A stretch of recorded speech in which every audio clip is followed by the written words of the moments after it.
Yeah. Well, thank you for your article for the Action Research Journal on artfulness in the organisational playground. Do you want to just tell us a little bit about your paper and what motivated you to write it? Sure. Yeah. I guess a part of my motivation comes from my doctoral dissertation, which is about reflexivity. And I started to look into reflexivity as an organizational consultant, wondering how can we deepen learning in organizational settings?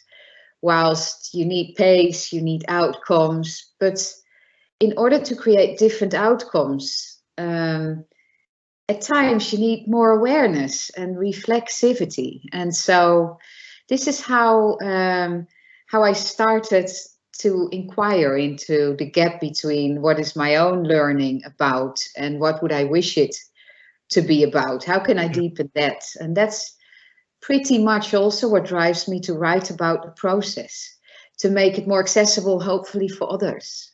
Yeah. I was really struck by your use of art as that reflexive tool, if you like, and that's quite different from what the other people who have written for the journal for this edition. Can you say a little bit more about your use of art as a habit, as that tool? Can you just say a little bit more about the practicalities? Right. Well, very practical. It's so that I have a day journal, a visual and a textual journal is my practice. And so even this morning, it's a special day because it's a Memorial Day for me. Some family members died on this day.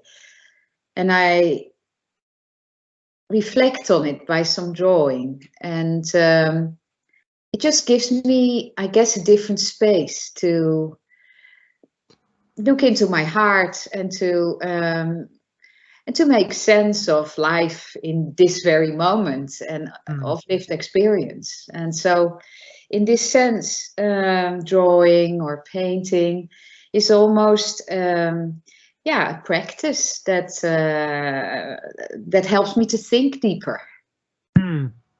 Yeah. And I was wondering, since you've completed your doctorate and you've finished this article, we're talking of quite a long span of time, aren't we? So when you look back, how do you think you've sort of changed and developed over that period of time?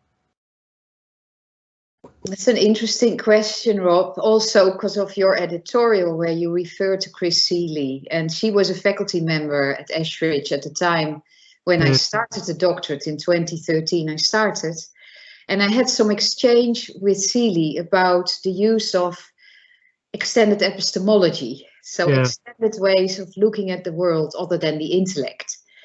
My conversation with Chris was about what comes first. Do we first start to look differently, or do we first change our way of being? And we sort of came to the conclusion that in order to change our way of being, we need to be able to look differently, look with different eyes.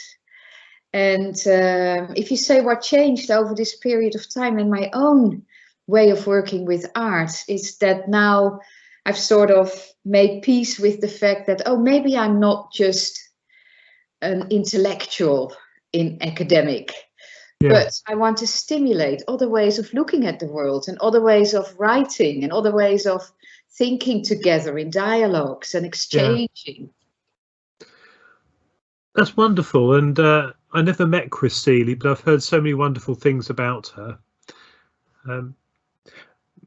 So for the reader, what's your sort of main invitation or insight to them? What would you like them to do or take away from your paper? Well, I would hope that we get more and more free to discover the world in different ways than only through, so to say, conventional methods.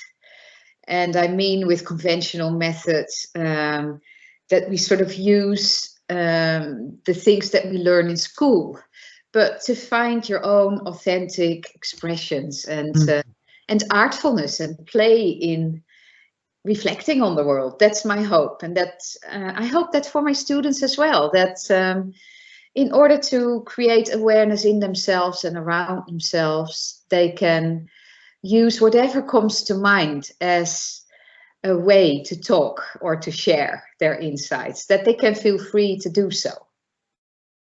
That's a wonderful point to finish. So thank you very much, and I hope people, and I'm sure people will really enjoy reading your paper.